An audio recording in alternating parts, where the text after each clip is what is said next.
Hello friends, welcome to மாங்கனி சமையல். இன்றைக்கி நம்ம மாங்கனி சமையலில் கிறிஸ்மஸ் ஸ்பெஷலாக நல்லா பஞ்சு போல் சாஃப்டான சாக்லேட் கேக் எப்படி பண்ணுறதுன்னு பார்க்கலாம். ஸோ இது பண்ணுறதுக்கு முட்டை, வெண்ணெய், தயிர், ஓவன் இதெல்லாம் எதுவும் தேவையில்லைங்க. நம்ம வீட்டில் இருக்கக்கூடிய பேசிக் பொருட்களை மட்டும் வச்சு ரொம்பவே சுலபமாக டக்குன்னு செஞ்சு முடிச்சிடலாம். நான் வீடியோவில் சொல்லியிருக்கிற மாதிரி நீங்களும் இதே மெத்தடில் ட்ரை பண்ணி பாருங்கள். ஃபஸ்ட் டைம் செய்கிற போது நம்ம பேக்கெட்லாம் வாங்கக்கூடிய கேக் மாதிரி நல்ல பர்ஃபெக்டான கேக் உங்களாலையும் செய்ய முடியும். சரி வாங்க, இப்போ இந்த சாக்லேட் கேக் எப்படி பண்ணுறதுன்னு பார்க்கலாம். இந்த கேக் பண்ணுறதுக்கு ஃபஸ்ட்டு நம்ம தேவையான பொருட்களை சலிச்சு எடுத்துக்கலாம். அதுக்கு ஒரு சல்லடையில் 1 கப் அளவுக்கு மைதா மாவு எடுத்து வச்சுருக்கேங்க. அதை உள்ள சேர்த்துடலாம். ஸோ நான் 250 கிராம் கப்பில் 1 கப் அளவுக்கு மைதா மாவு சேர்க்கிறேன்.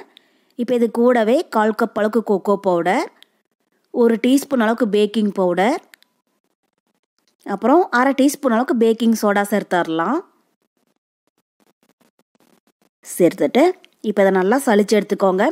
சின்ன சின்னதாக கட்டிகள் ஏதாவது விழுந்துருந்துச்சு அப்படின்னா கூட அதை இது மாதிரி நல்லா உடச்சி விட்டு சலிச்சுக்கோங்க. நீங்கள் மைதா சேர்க்கிறதா இருந்தாலும் சேர்த்துக்கோங்க. இல்லை உங்களுக்கு ஒரு வேளை மைதா வேண்டாம் அப்படின்னா அதுக்கு பதில் கோதுமை மாவு கூட பயன்படுத்திக்கலாம். அதுலேயுமே கேக் ரொம்பவே சாஃப்டாக வரும். பாருங்கள், இப்போ மாவு பொருட்களை சலிச்சு எடுத்தாச்சு.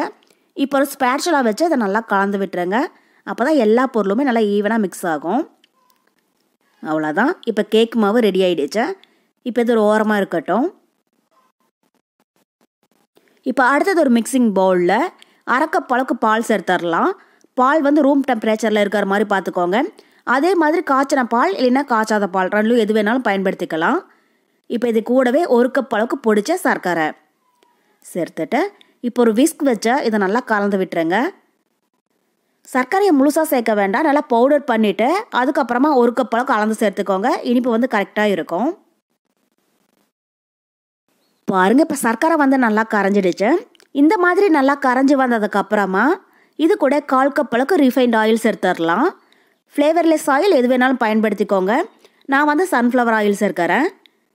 இப்போ இது கூடவே 1 டீஸ்பூன் அளவுக்கு வெனிலா எசன்ஸும் சேர்த்துட்டு இது இப்போ நல்லா கலந்து விட்டுருங்க. நீங்கள் இது மாதிரி ஆயில் சேர்க்கிறதா இருந்தாலும் சேர்த்துக்கோங்க, இல்லைன்னா உருக்கின வெண்ணெய் 1/4 கப் அளவுக்கு கூட பயன்படுத்திக்கலாம். ஸோ இது நம்மளுடைய விருப்பம்தான். பாருங்கள், இப்போ இந்த அளவுக்கு நல்லா கலந்ததுக்கப்புறமா இப்போ இது கூட நம்ம ரெடி பண்ணி வச்சுருக்கிற கேக் மாவை கொஞ்சம் கொஞ்சமாக உள்ளே சேர்த்து ஒரு ஸ்பேட்சுலா வச்சு இதை நல்லா கலந்து விட்டுருங்க. மாவை ஒரே டைமில் மொத்தமாக சேர்க்க வேண்டாம், கட்டி விழுக ஆரம்பிச்சிடும். இது மாதிரி கொஞ்சம் கொஞ்சமாக சேர்த்து கலந்து விடுங்க. ஒருவேளை கட்டிகள் ஏதாவது விழுந்துருந்துச்சு அப்படின்னா கூட கொஞ்ச நேரம் கைவிடாமல் நல்லா கலந்து விட்டீங்க அப்படின்னா சரியாக போயிடும். பாருங்கள், இப்போ மாவை எந்த விதமான கட்டியும் இல்லாமல் நல்லா கலந்தாச்சு. இப்போ இது கூட இன்னும் 1/4 கப் அளவுக்கு பால் சேர்த்துடலாம். பால் ஃபஸ்ட்டு நிறையா சேர்க்காம இது மாதிரி கொஞ்சம் கொஞ்சமாக சேர்த்து கலந்து விடுங்க. கரெக்டாக நமக்கு 1 கப் மைதா மாவுக்கு 3/4 கப் அளவுக்கு பால் தேவைப்படும். ஃபஸ்ட்டு நம்ம 1/2 கப் அளவுக்கு பால் சேர்த்துட்டோம். இப்போ 1/4 கப் அளவுக்கு பால் சேர்க்கிறேன். அதே மாதிரி மாவை ரொம்பவே அழுத்தம் கொடுத்து மிக்ஸ் பண்ண வேண்டாம். கேக் பேக் பண்ணுற போது அது இறுகி போன மாதிரி ஆகிடும். இது மாதிரி ஒரே சைடில் லேசாக கட் அண்ட் ஃபோல்ட் மெத்தடில் மிக்ஸ் பண்ணுங்க. பாருங்கள், இது மாதிரி.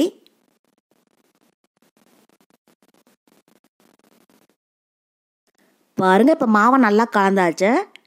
இப்போ கடைசியாக இது கூட 1 டீஸ்பூன் அளவுக்கு லெமன் ஜூஸ் சேர்த்துடலாம். சேர்த்துட்டு இது இப்போ திரும்பவும் லைட்டாக கலந்து விட்டுருங்க. இது மாதிரி லெமன் ஜூஸ் சேர்க்கிறதா இருந்தாலும் சேர்க்கலாம், இல்லைன்னா ஃப்ளேவர்லெஸ் வினிகர் 1 டீஸ்பூன் அளவுக்கு சேர்த்துக்கோங்க. அப்போ தான் கேக் நல்லா ப்ளஃபியாக பொசு பொசுன்னு வரும். ஏன்னா இதில் நம்ம முட்டை, தயிர் இதெல்லாம் எதுவும் சேர்க்காததுனால கண்டிப்பாக லெமன் ஜூஸ் இல்லைன்னா வினிகர் சேர்க்கணும். பாருங்கள், இப்போ கேக் மிக்ஸ் ரெடி ஆகிடுச்சு. மாவோடைய பதம் பார்த்தீங்க அப்படின்னா இது மாதிரி எடுத்து விடுற போது நல்லா ரிப்பன் மாதிரி மடிப்பு மடிப்பாக விழுகணும். பாருங்கள், இது மாதிரி. இதுதான் கரெக்டான பதம். இது இப்போ நம்ம கேக் பேனில் சேர்த்துடலாம். நான் கேக் பேனில் ஃபஸ்ட்டே கொஞ்சமாக எண்ணெய் தடவிட்டு இது மாதிரி பட்டர் ஷீட் போட்டு எடுத்து வச்சுருக்கேன். இது மாதிரி கேக் பேன் இருந்துச்சுன்னா அது யூஸ் பண்ணிக்கோங்க. இல்லை அப்படின்னா வீட்டில் இருக்கக்கூடிய ஏதாவது ஒரு பிளாட்டான பாத்திரத்தில் கொஞ்சமாக எண்ணெய் தடவிட்டு பட்டர் ஷீட் இல்லைன்னா மைதா மாவு தூவி விட்டுக்கோங்க. அப்போ தான் கேக் அடியில் ஒட்டாமல் எடுக்கிறதுக்கு ரொம்பவே ஈஸியாக வரும். இப்போ இதில் நம்ம ரெடி பண்ணி வச்சுருக்க கேக் மிக்ஸை உள்ளே சேர்த்துடலாம். ஸோ நீங்கள் எந்த பாத்திரம் பயன்படுத்துனீங்க அப்படின்னாலும் கேக் மிக்ஸ் வந்து பாதியிலேருந்து முக்கால்வாசி வர அளவுக்கு பார்த்துக்கோங்க. ஏன்னா இது வெந்து வரும்போது நல்லா டபுள் மடங்காகி வரும். இப்போ கேக் மிக்ஸ் உள்ளே சேர்த்துட்டு இது மாதிரி லைட்டாக டேப் பண்ணி விட்டுருங்க. அவ்வளோதான். இப்போ இதை நம்ம பேக் பண்ணிடலாம். அதுக்கு ஒரு அடிகனமான கடாயில் நான் ஒரு லேயர் அளவுக்கு உப்பு சேர்த்துட்டு மூடி போட்டு மூடி 10 நிமிஷம் போல் ப்ரீஹீட் பண்ணி வச்சுருக்கேன். இது மாதிரி உப்பு சேர்க்கறதா இருந்தாலும் சேர்த்துக்கோங்க, இல்லைன்னா இதுக்கு பதில் மணல் கூட பயன்படுத்திக்கலாம். இப்போ இதுக்குள்ளே நம்ம ரெடி பண்ணி வச்சுக்கிற கேக் மிக்ஸை உள்ளே வச்சிடலாம். வச்சுட்டு இப்போ கடாயுடைய மூடி போட்டு மூடி வச்சுடுங்க. இது மீடியம் ஹீட்டில் 40லேருந்து 45 நிமிஷம் வெந்து வரட்டும். 45 நிமிஷத்துக்கு அப்புறமா எப்படி இருக்குன்னு பார்க்கலாம். இடையில ஓப்பன் பண்ணி பார்க்க வேண்டாம். 20 நிமிஷத்துக்கு அப்புறமா மட்டும் ஓப்பன் பண்ணி பாருங்கள். இடையில ஓப்பன் பண்ணி பார்த்தீங்க அப்படின்னா கேக் வந்து ப்ளஃபியாக வராது.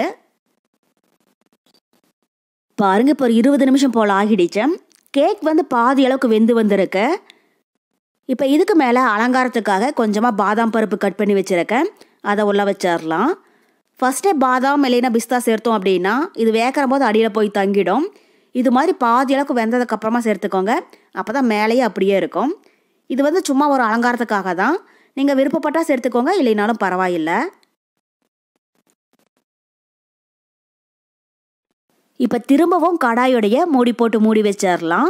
இது மீடியம் ஹீட்டில் 25 நிமிஷம் இருக்கட்டும். அதுக்கப்புறமா எப்படி இருக்குன்னு பார்க்கலாம். பாருங்கள், இப்போ 45 நிமிஷம் போல் கேக் நல்லா பேக் ஆகிடுச்சு. இப்போ எப்படி இருக்குன்னு பார்க்கலாம். கேக் வெந்துருச்சான்னு பார்க்கறதுக்கு இது மாதிரி ஒரு குச்சி இல்லைன்னா கத்தியை சென்டரில் விட்டு பாருங்கள். குச்சியில் ஒட்டாமல் இது மாதிரி நல்லா கிளியராக வந்துச்சு அப்படின்னா கேக் வெந்துருச்சுன்னு அர்த்தம். ஒருவேளை குச்சியில் லைட்டாக ஒட்டுச்சு அப்படின்னா திரும்பவும் மூடி போட்டு மூடி ஒரு 5 நிமிஷம் பேக் பண்ணிவிடுங்க. இப்போ இந்த கேக் நமக்கு நல்லா வெந்துடுச்சு. இதை வெளியில் எடுத்துடலாம்.